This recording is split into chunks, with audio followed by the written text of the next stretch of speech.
Most people moving to Portland, Maine spend months researching the city and then pick the wrong area anyway. And I get it. You pull up a map and it looks obvious, but the Portland market doesn't work the way most people expect. Also, the lifestyle can change a lot depending on who you are and where you are. I'm Will Van Wickler, a Maine native and your Portland real estate insider. Today, I'm breaking down the greater Portland metro by buyer type so you can actually figure out which area fits your life.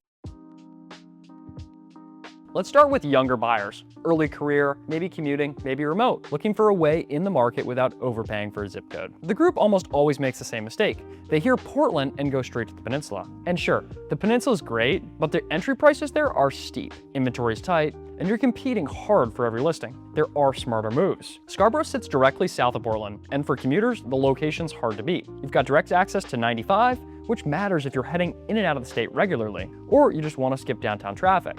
The town has 3 public beaches, including Pine Point, Ferry Beach, and Higgins Beach, plus solid retail options along Route 1 for everyday needs. The lifestyle piece is covered. The housing mix runs from newer construction to more established neighborhoods, which gives buyers some range. Values are sitting in the low 400s for some condos, all the way up to $800,000, depending on the property type, and homes are moving. Most go pending in under just 2 weeks. And there's something coming that's going to change Scarborough's commuter picture in a meaningful way. A new fixed route transit line connecting Scarborough to Portland along Route 1 is expected to launch in 2026. First of its kind, that kind of infrastructure investment points to where the town is headed. I'll go back to this development later, where we talk about a very different kind of buyer in a different kind of area. Stick around for that. Stroudwater. If you want the Portland address, but not the peninsula vibe or feel, Stroudwater's worth knowing about. It's one of the city's oldest neighborhoods, sitting in the southwest section of Portland, right between downtown and the Turnpike. You can be downtown in under 10 minutes and on the highway just as fast. The vibe here is residential, not dense or urban, but close enough to everything that it doesn't feel remote either. Median prices in Stroudwater run in the upper $850,000 range, which is slightly above the city average. That makes it a premium neighborhood rather than a bargain entry point, so consider that. Homes here can take a little bit longer to sell, which sometimes has to do with the price point, but they still move faster than most suburban markets. That actually gives buyers a little bit more room to breathe. Now, Westbrook gets underestimated. It's an independent city just west of Portland, and the price per square foot value here is strong compared to coastal towns. What's driving attention to Westbrook right now is Rock Row, a $600 million mixed-use development built right around a 26-acre quarry on Main Street. There's a market basket, Starbucks, Lone Pine Brewing, and a health campus that opened in 2025. Also, Phase 3 was just announced with more than 200 apartments and townhomes, a hotel, and more retail coming by 2028. Home values in Westbrook are generally in the upper 400s to mid 500s. Homes are moving very quickly, and access to Portland's job center is easy. For a first or second home purchase, this can make a lot of sense. Bottom line for this, these are 3 areas that have diverse housing stock and more viable entry points compared to the coastal premium towns. Plus, the kind of infrastructure that tends to push values over time. By the way, if this kind of area comparison is exactly what you're looking for, I can definitely help you with that. Born and raised here, I've been working with buyers and sellers for almost 7 years now. Just reach out via any of the contact information down in the description.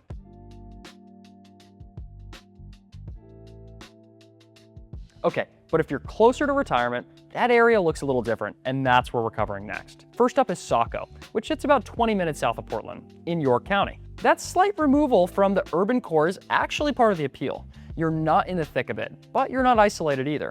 Old Orchard Beach and Ferry Beach State Park are right there. Plus, Camp Ellis Beach gives you coastal access without the premium pricing you'd find closer in. If you're looking for more iconic beach views though, keep watching, it's coming. The condo and single-family housing inventory in Saco is real.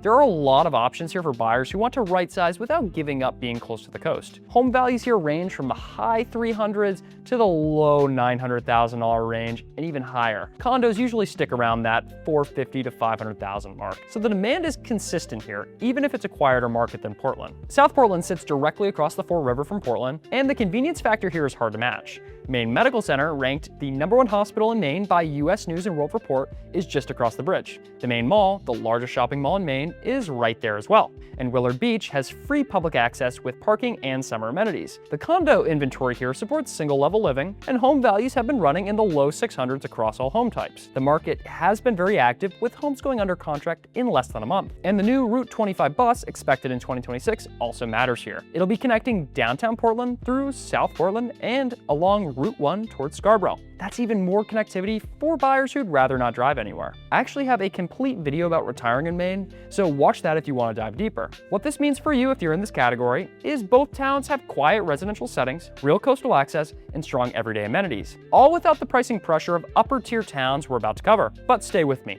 because I'll go back to the retiree community in just a minute.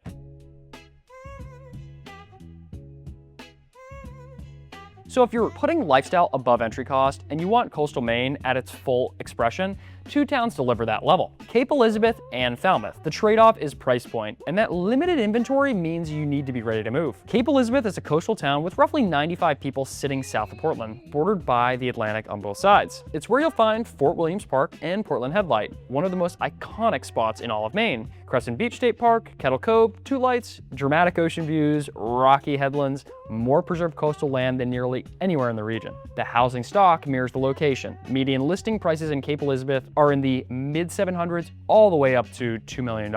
Half the homes here go above price though. Annual data shows transaction volume is low enough that a single month can swing a lot. We'll be seeing another spot later that has a lot of this going on. Inventory is genuinely limited, which is both a challenge and a signal. So if you're buying here, you're buying the long term, and you know it. And before we talk about areas for families, we have to talk about Falmouth. It sits north of Portland on Casco Bay and covers about 32 square miles from the coastline to quieter inland areas. That feel is upscale and very focused on that slow living lifestyle. Mackworth Island, a 100-acre state-owned island accessible by causeway, gives you a private feeling loop trail with sweeping views of Casco Bay. The Portland Yacht Club has been here since 1869. The Falmouth Town Landing is the largest recreational anchorage north of Marblehead, Massachusetts. If you enjoy boating, swimming, kayaking, and all that, here's the spot for you. Access to Portland is via 295 and Route 1, which is easy and keeps the town practical despite the elevated price point. Speaking of which, home values are sitting in the upper $900,000 to mid $1 million range,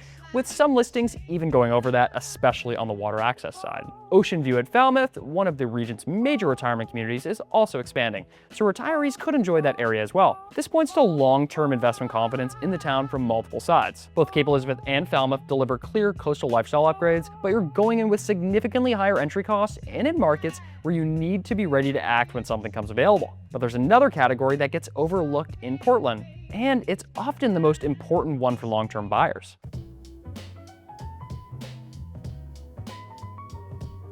The common element here is space, larger lots, established neighborhoods, room to grow, and long-term price stability that holds resale value over time. If that's what you're buying for, here are the towns I'd be looking at. Gorham sits about 10 to 12 miles west of Portland with easy access to Maine Turnpike, and it's genuinely a different feel from coastal towns. Larger parcels, suburban and rural character, all mixed together. It's also home to the University of Southern Maine's 3 campuses, with a $15 million art building that broke ground in early 2026. So it's college town energy in a small suburban setting. Home values in Gorham are in the upper 600s, and the homes are going pending pretty quickly. Monthly sales data can swing a whole lot here because the transaction volume is smaller. If you want the Portland Metro with land and a quieter pace, Gorham is worth putting on the list. But if you and your family enjoy outdoor living, I've got the spots just for you.